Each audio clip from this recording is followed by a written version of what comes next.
Yes, starting recording. Good. So now that's rolling. Welcome everyone. And is there anything we should say before we start? Looking at Lars maybe, or should we just get started with what we aim to present? No, I don't think there's a lot of things going on in MDriven. Hans and I visited the team in Uganda 2 weeks ago, and it was fun planning for 2025, focusing a lot on higher usability, examples, better documentation, and the things you've heard before. Also, it's interesting that we made a pitch for UML.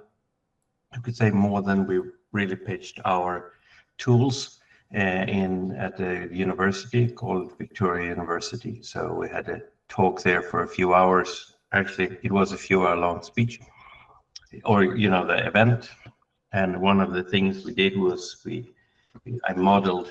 I had a template, but I still modeled live, you could say, almost 100% of an app and deployed it. That was a quiz. So we had like an MDriven and UML quiz, and they could, vote quickly, like these games you can use that you vote quickly on your phone. And the winner, we collected the winner using the real-time attributes, so we could see exactly when each one touched, and there was a QR code that it started the whole thing. And then they won T-shirts with the logos of Victoria University and MDriven. But as I said, the main point here is it's not like this will provide a lot of licenses, as I pointed out in that talk also, because I wondered how expensive is this. Well, it's not expensive if you don't make a ton of money, or if you make money. If you make money using our products and want professional support, of course, then there's a cost associated to it. But what we want out of this more than anything is to promote UML and model-driven development as a way to stay ahead and not get bogged down into code, because there's a weird disconnect between AI in one end and the inability to just not use code created by humans, and using an AI to create even more code. At least I find that very counterintuitive.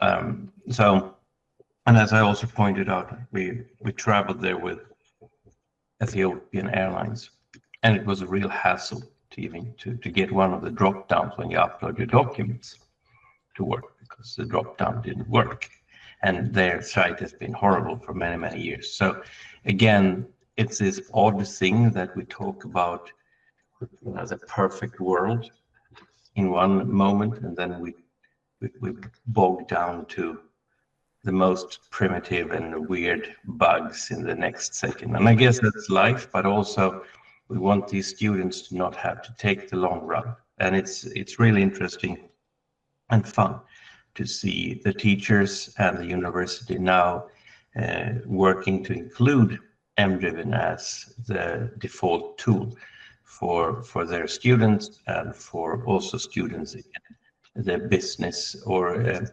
when you start your business. You shouldn't go all the way to code. You should be able to get your idea and your MVP, minimum viable product, up and running before you get into technical issues. So that was really a lot of fun. Yeah, and it was a great time, and very super great to meet the team, and also the team met each other for the first time, almost all of them. Or maybe that was they haven't met before, but they haven't worked. We're all distributed, so to speak. So it's good to pull everyone together. And when you mentioned the models and the AI, There's a growing confusion in the use of words, and as everyone knows, we are really into words and we think they are important, and we need precisions when we talk, not to confuse each other. And I was at the meetup last week where I was introduced to a new term which I found interesting. It was semantic model.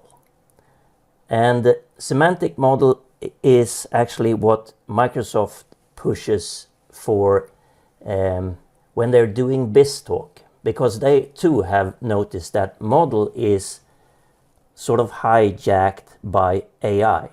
And then it means something completely different. An AI model is something that you don't know and don't understand, but you have trained it to do a thing.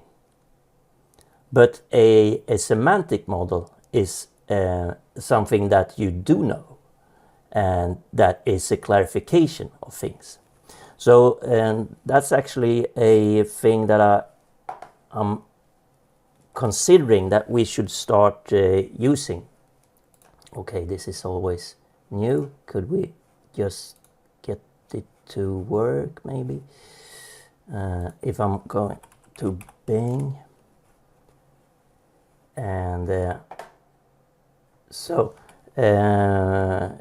describe a semantic model versus a model.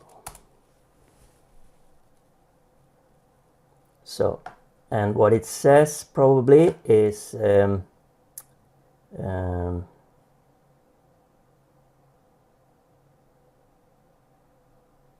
okay.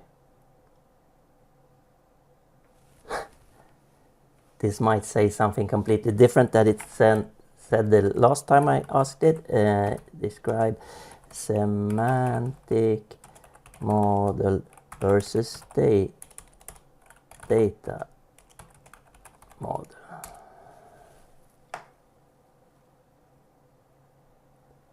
So a semantic model is designed to capture and represent the meanings and relationships of concepts with data.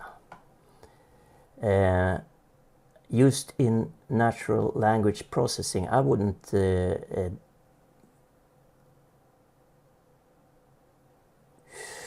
So the key differences: semantic models focus on meaning and context within data, while data models focus on structure and organization of data.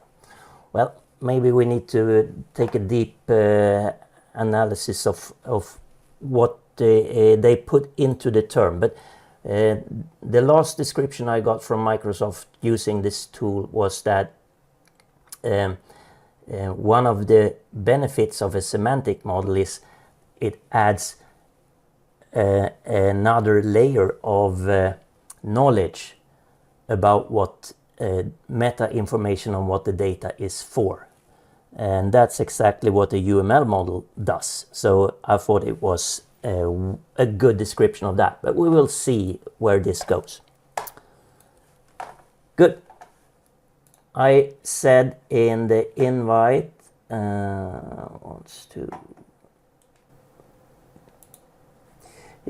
I said in the invite that we should look at a few things that was new. So gonna be true to that. Guess I'm gonna copy this out to a notepad in order to see it. That ended up on the wrong screen. And then these were the things that I had mentioned in the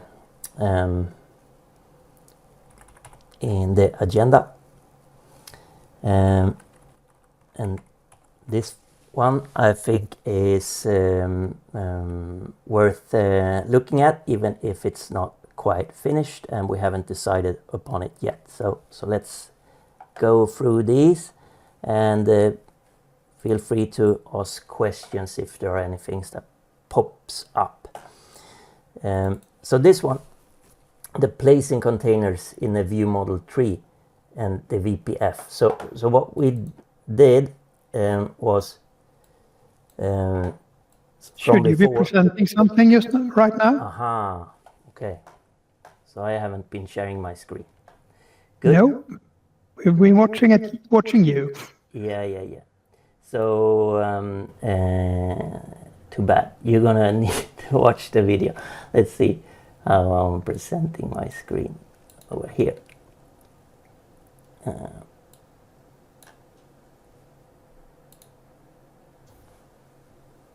Present is not available, so that was too bad.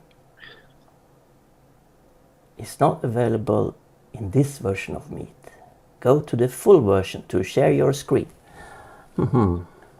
Okay, it tried to start, but apparently didn't succeed. Yeah, what do we do now then? So let's see if I can join the Meet again. Switch here and share. Well, Now let's see your entire screen. Share. If you're saying anything, you're muted. Oh, sorry. So I was, I rejoined the meeting and switched, and then I got the share button. So hopefully you see my screen now. we're still recording? Yes, good question. It's still recording and still collecting sounds. Good. Okay, and we're still, you can see the screen now, the shared, what you're sharing. Good. So what I said was that these were the things that I had said that we should spend some time on talking about, showing, and this last one isn't quite finished, but I think it's a good addition, so I want to mention that anyway. And feel free to break in with questions during my talking.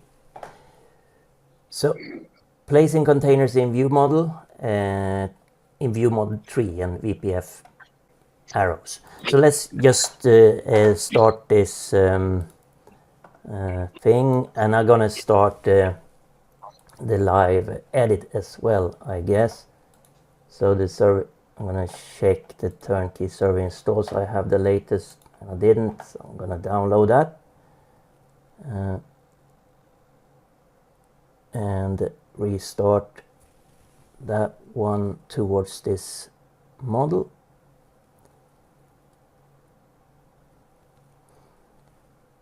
And that will take a second.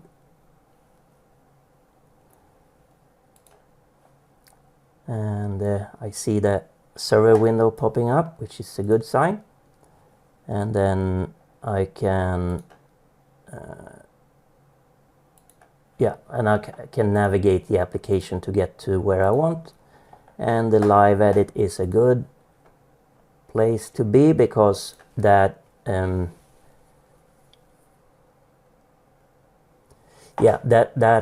helps me to get the data in place while designing. So that's always a nice feature.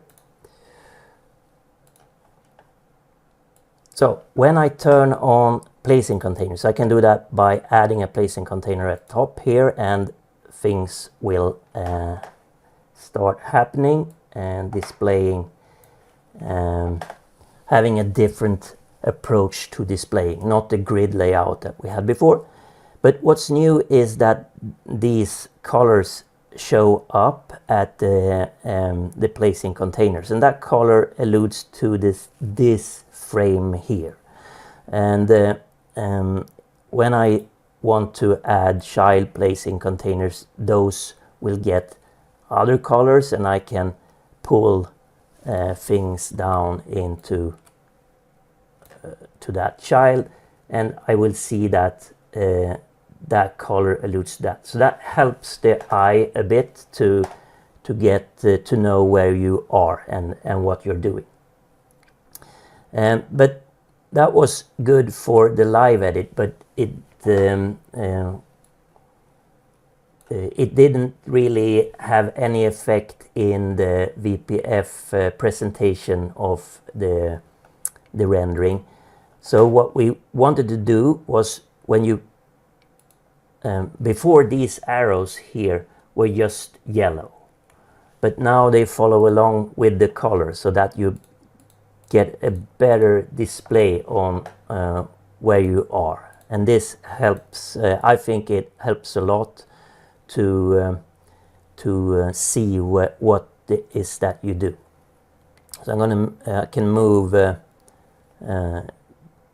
yeah, these two down into the column here, and now I can see that this belongs to this one, and that's the other one. They are still blue, and this one is the big red one, which all lies in. So I think this is a good addition, and if we were to can add some more columns to this and distribute the controls between the two, like something like that, and then I get yet another color for these. So what do you think about that? That's pretty good. Yeah. Yeah, we should have had that when we stacked panels into panels into panels back in bold. Yeah. So yeah, this is, it's not a new problem that you lose track of when you have VisiVig and you're building something that has structure. And that brings to mind the thing that they built into the new Edge. Have you seen that when you do a inspect and then turn it into, let's see if I can find it now. It's like on application, there's a place here where they yeah, the 3D view, and then you see the whole application, and yeah, and depending, there's a few options that you can do here. So you can say that I want to see the Z or the Z index level of the application. So this is actually a neat way to look at the HTML that's being produced. I'm supposed to use this one too. And then you can sort of select things here as well to get to. Yeah, cool.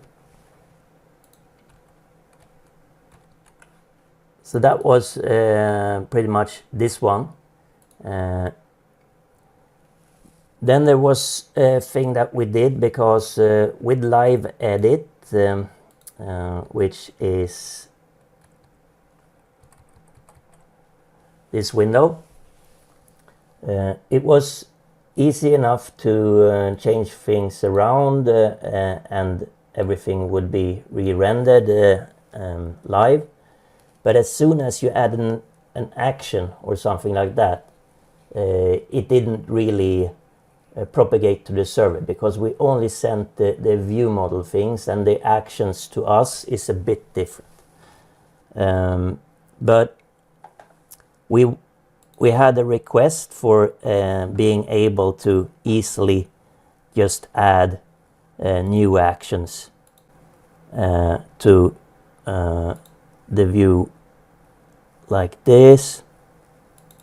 And if I do something, this action is called, and the execute expression will be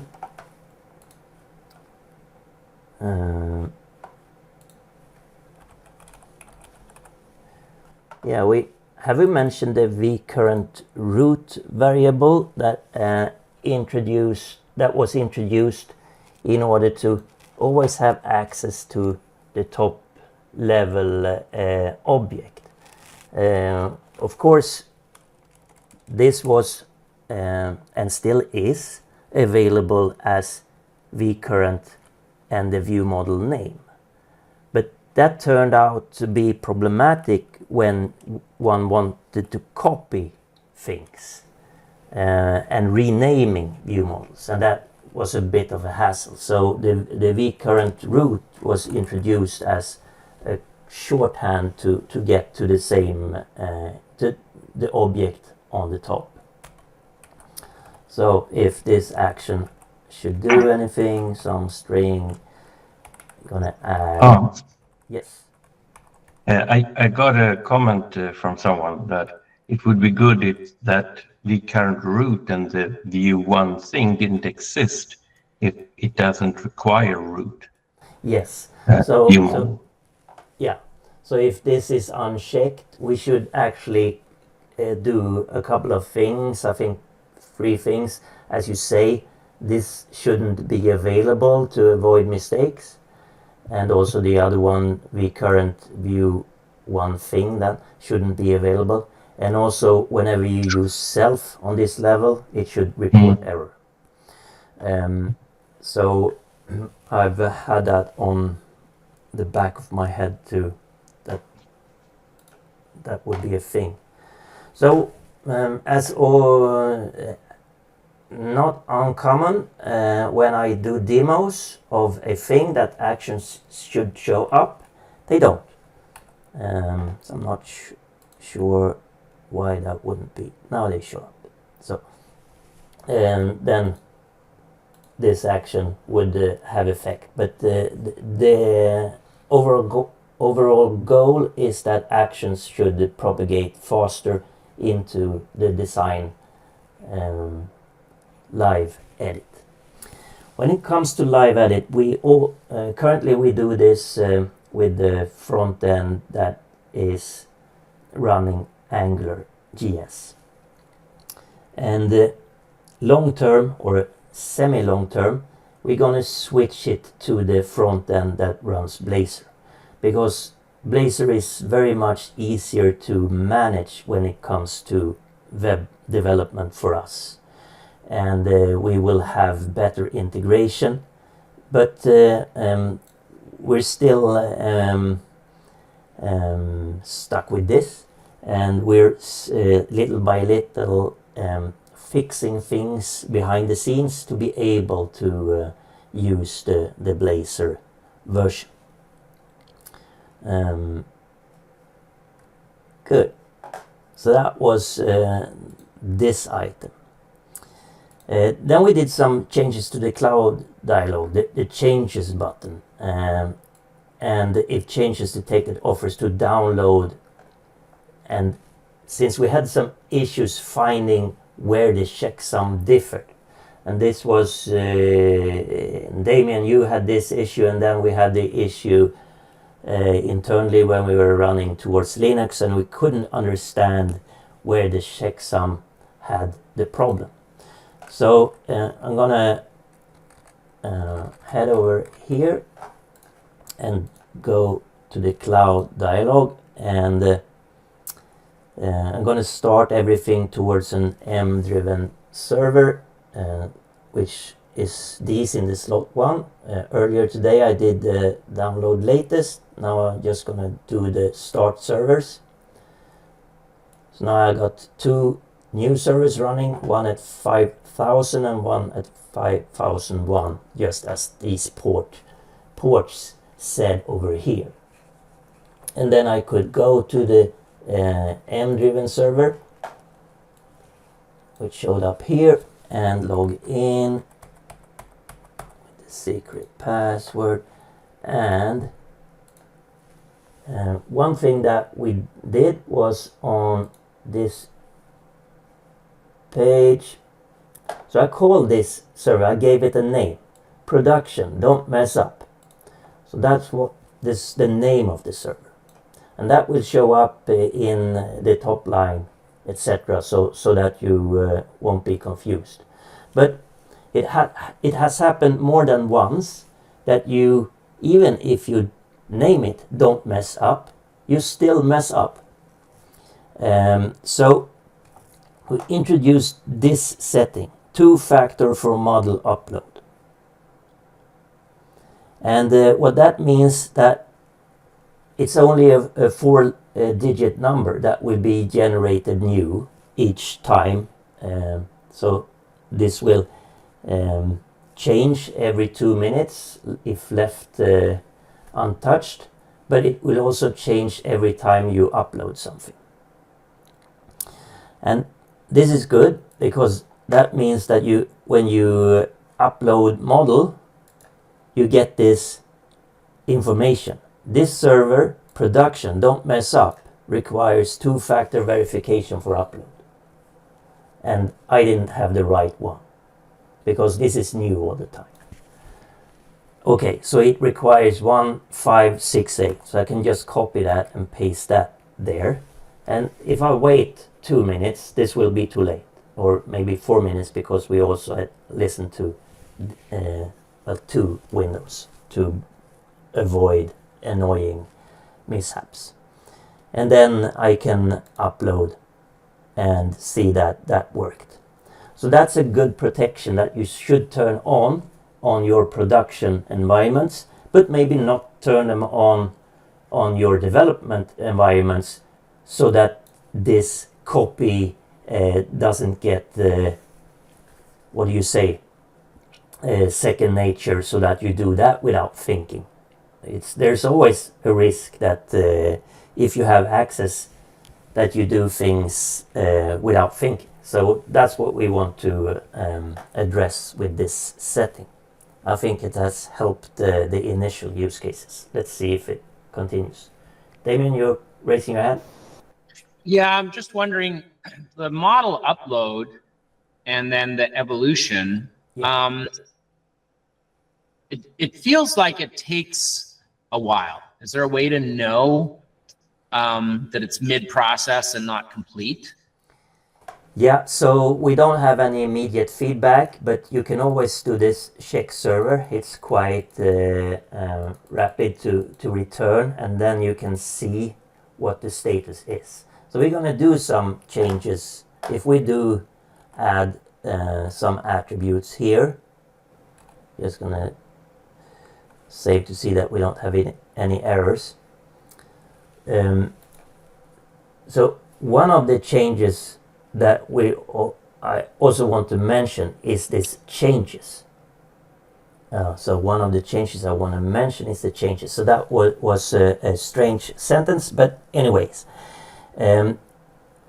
because I can of course upload the model, but if I'm uncertain if it's needed or uncertain on what's going to happen, I just want to send the model to get in the information about what will happen.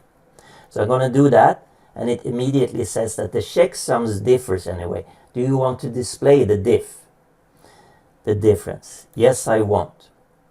And then this is new, because once we have a difference like this, it reports sort of a window around where the difference occurred, but there may be multiple differences, and this will only report the first one, etc.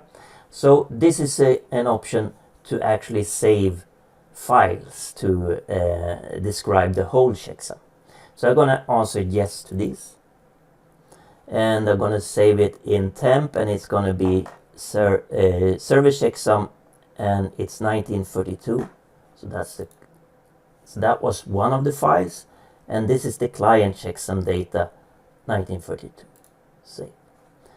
And then the third option, or maybe fourth option, I lost track, will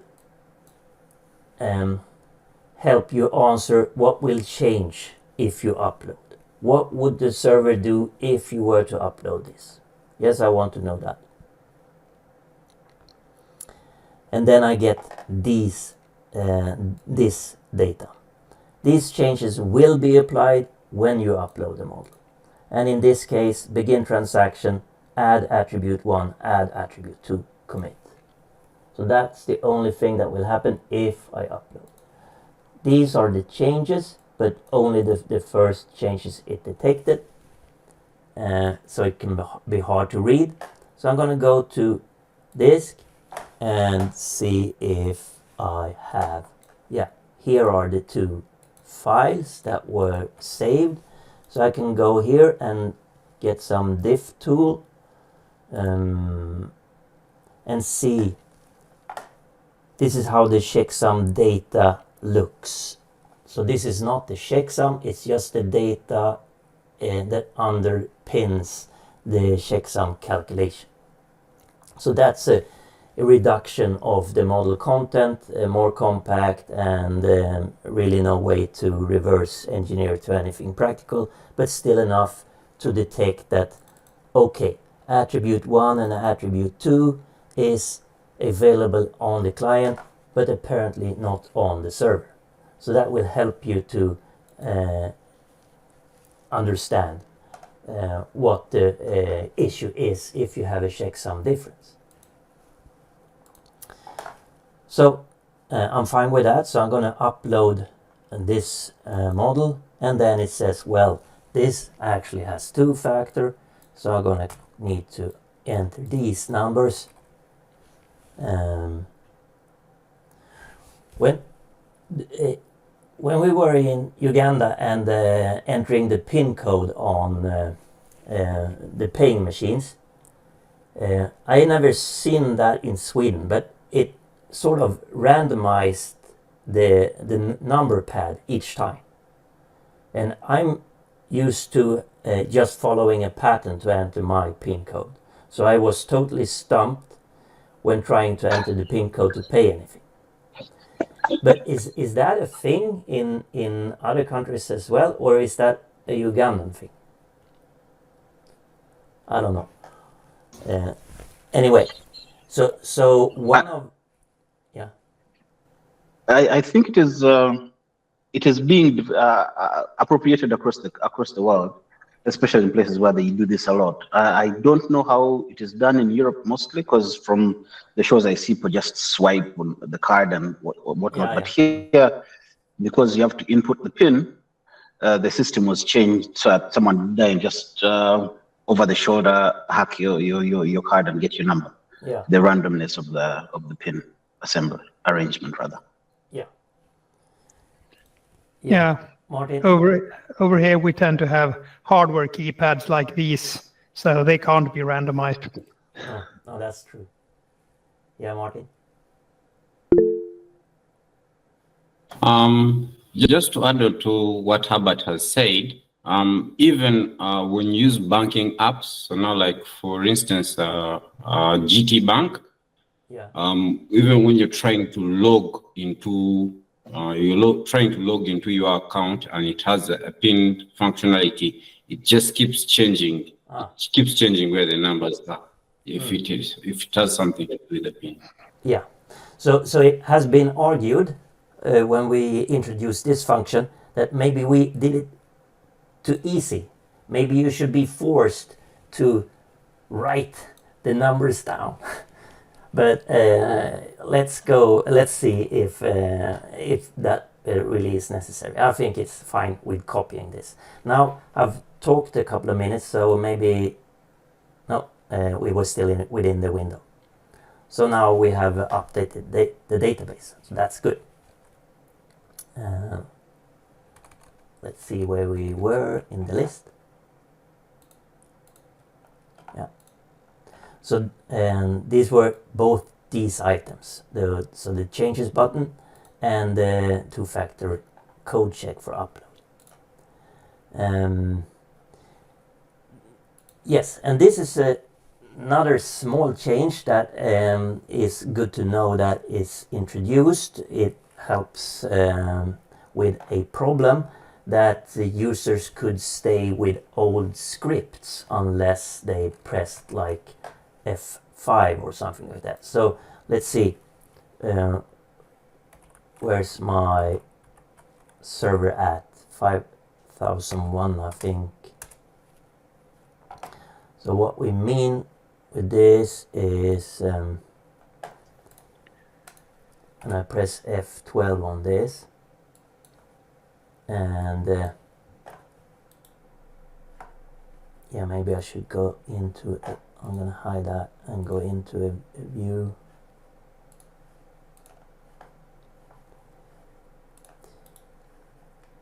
So inspect on this. Up here, we now append the build number from the framework on the script downloads in order to ensure that the cache won't survive framework versions. So all in all, this is a good strategy whenever you use references to CSS or to scripts, because the cache can really trip users up. And the thing is that it doesn't really only help to push F5 to clear the cache. You usually have to be in F12 mode, which most users don't know what it is, and then empty cache and hard refresh. So this is a great help that users will be forced, or the browser that the user use will force download new scripts whenever we release or you then deploy a new version of Turnkey to your server. That's good. And now this one, work in progress, cell select. So what the use case is basically that when we move users from fat client VPF environment in an office setting to web applications, there's a lot of things that they are used to that all of a sudden are not obvious how we're gonna do. So one of those things is this we called cell select, and this is not implemented in Angular but in the Blazor client. So I'm going to switch to the Blazor client by replacing the hashtag with an L. So if I say localhost Apple and then exactly the same, I get to the Blazor client, which pretty much look the same, and that's the goal with this.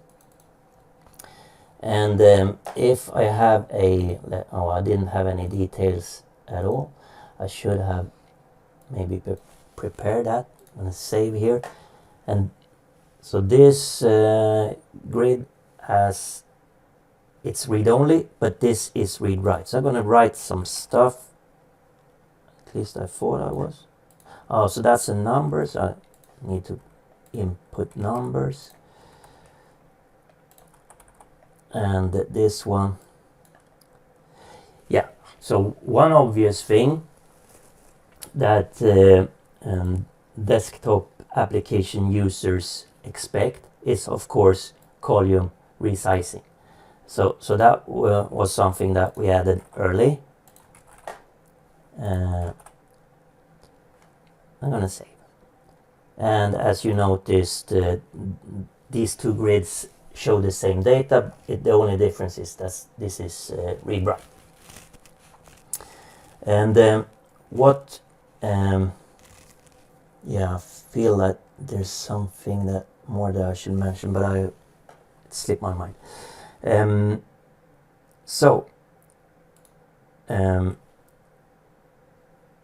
Yeah.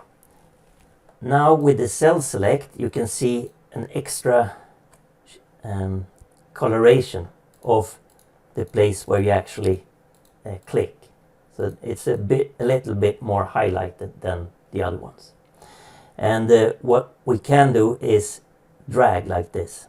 So on this bluish thing, I thought I had fixed that, but apparently it was in a later version. So, but this actually means that these cells are selected. And if I then press Control C, which is I think the accepted consensus for copy, this thing pops up, added to clipbook. And then if I head to Excel and find a place in Excel to press paste, I get only those values that were marked here. Because this is, turns out, something that the users really need to do. I want to get these numbers, and actually I want to get those things as well, copy, and I want them in Excel in order to do something with them. And of course we have the Excel plugin thing. I don't know if I have it here.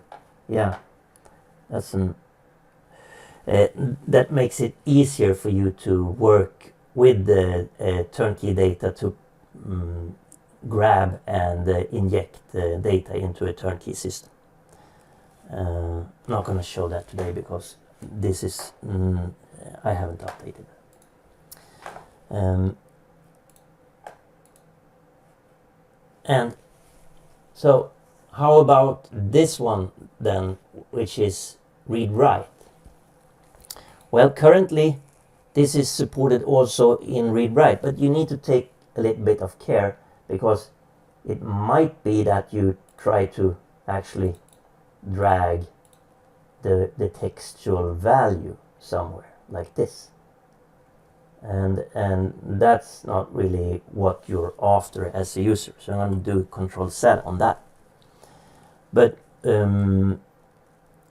what we want to do is to allow the user to sort of drag and find stuff that they want to select like this, Control-C, and head over to Excel like that.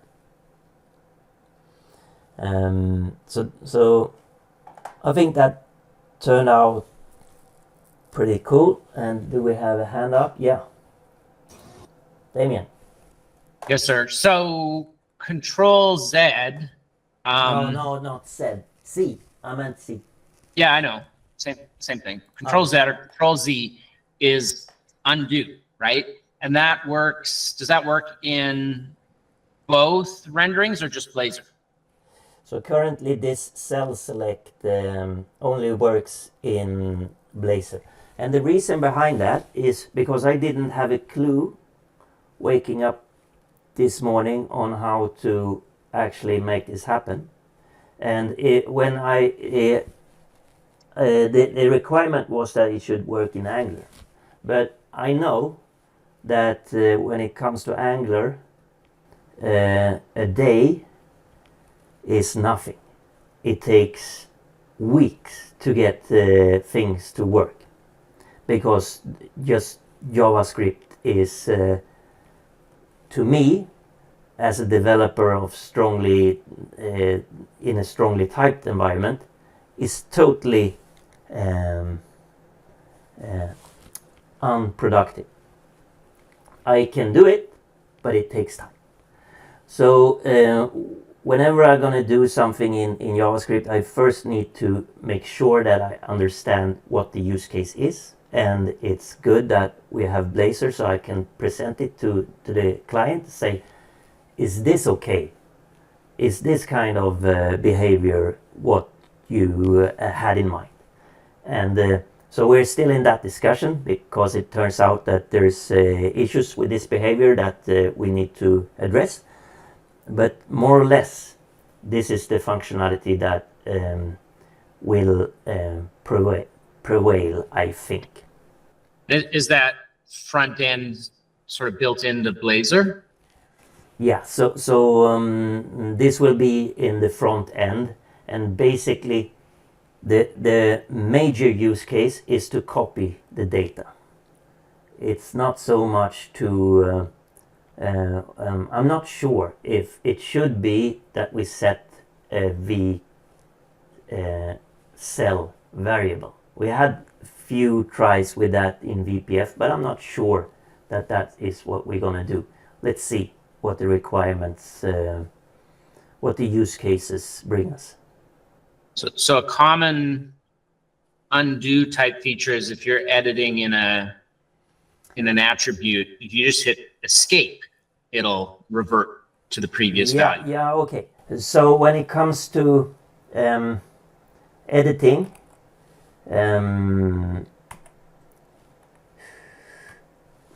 when it comes to editing, sed undo is actually a server-side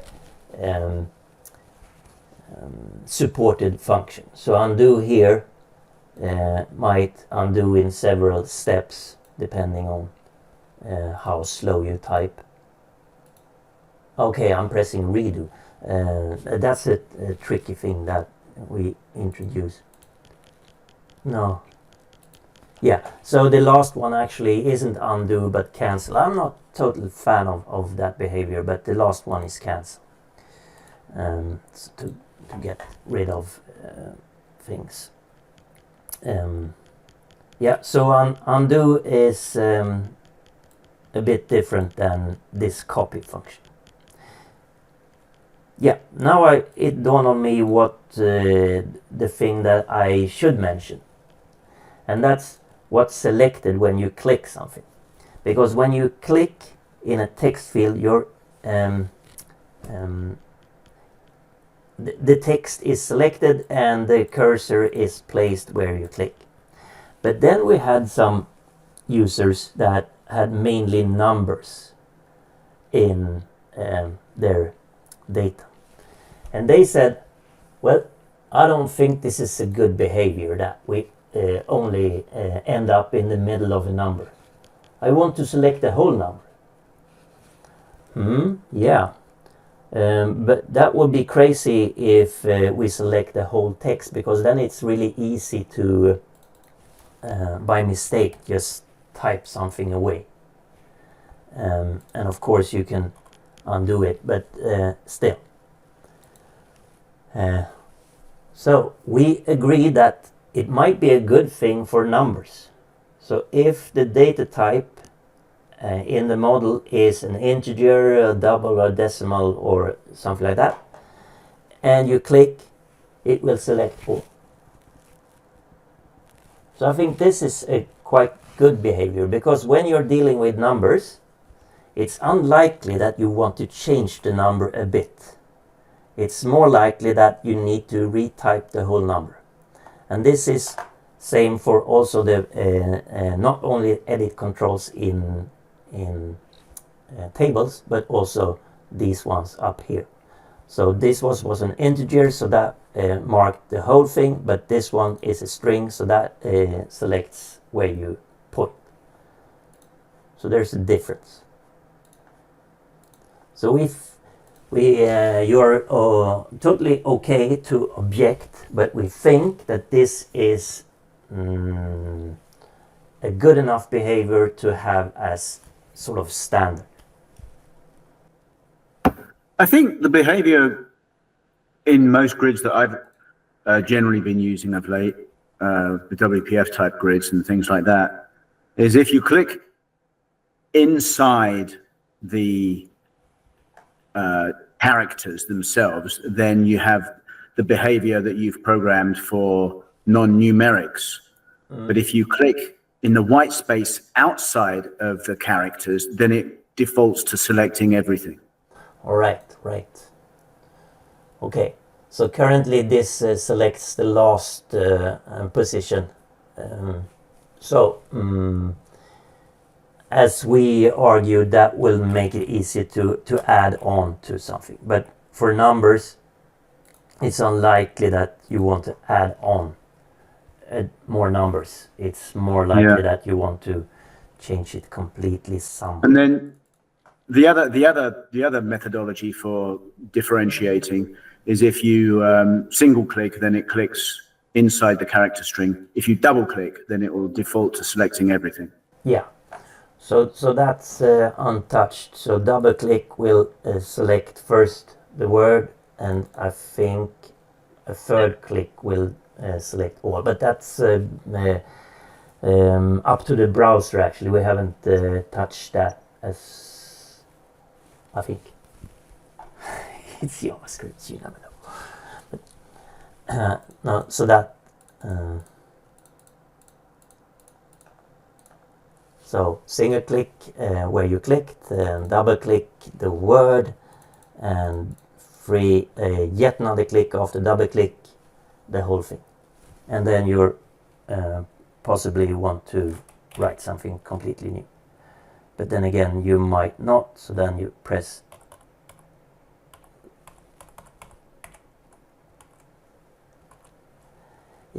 cancel. Okay. Like that. So those were the new things that I wanted to bring to your attention today. And you're free to start using the Blazor. I think it's far enough developed to actually try it out and get some feedback on. So the goal has always been that shouldn't be any difference in looks, but that's quite hard to ensure 100%, but it's pretty much the same. And if you see things that aren't the same, you probably can tell us so that we are better to address them. So if I have this in 2 tabs then.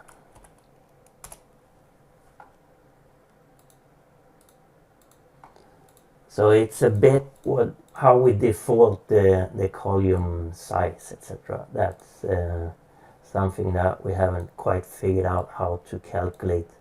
So this is all. I think actually the Blazor thing is more correct, because that checks this setting from the ViewModel.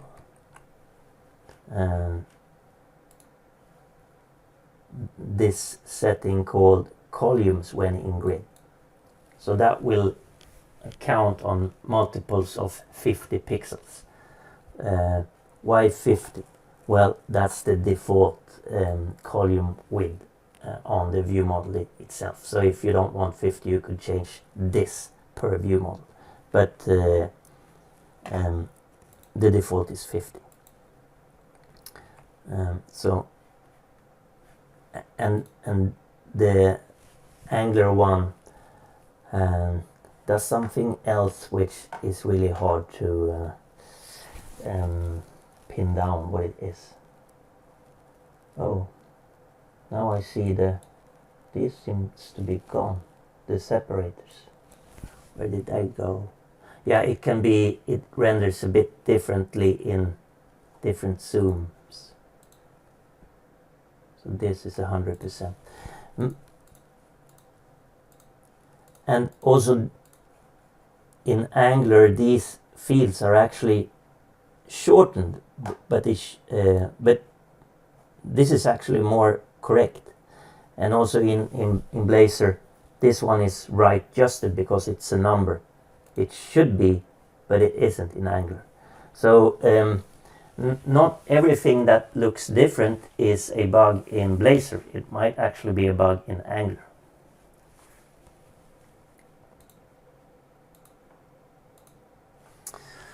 Good. Questions?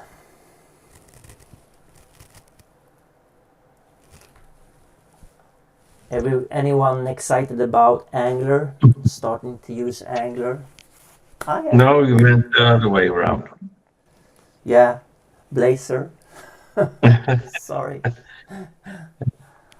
I want to use Blazor more because when it comes to coding, and we will show on how to inject your own components built with Blazor. It's much more fun.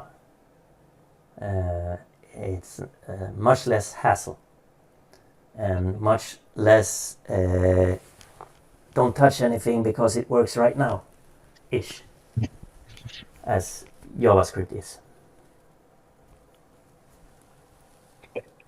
One thing that is not necessarily about Blazor, but .NET Core that I'm just having a current issue with is how to include runtime libraries for Skia.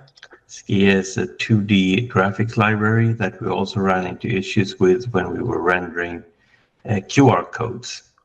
And it seems that there's many runtimes depending on your platform. And so that I think that will be a thing to look out for in the future, how we get all the necessary things onto each platform, because it's different for different deployment platforms. And also you could say that if you're coming from Windows, you're kind of shielded from a lot of problems with including libraries for everything, because you just assume that Windows includes it. But now we realize that what you need to include and what is needed is different on each Linux distribution, maybe.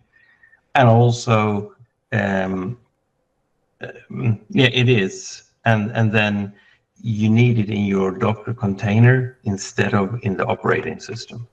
So Yeah. we are doing work on deployment strategies and how to get. When it comes to Skia, I think we will switch so that the turnkey core will always use Skia for rendering, because that works on Windows and presumably on other platforms. But then it might require extra setup on the target Linux environment. I can't speak to that, but at least we will make the switch to avoid, because Microsoft rather late said that, whoa, by the way, we won't support graphics the way we did in .NET Core initially. Because they discovered that there were more things to graphics than one could just pull a blanket over and say that these are almost the same.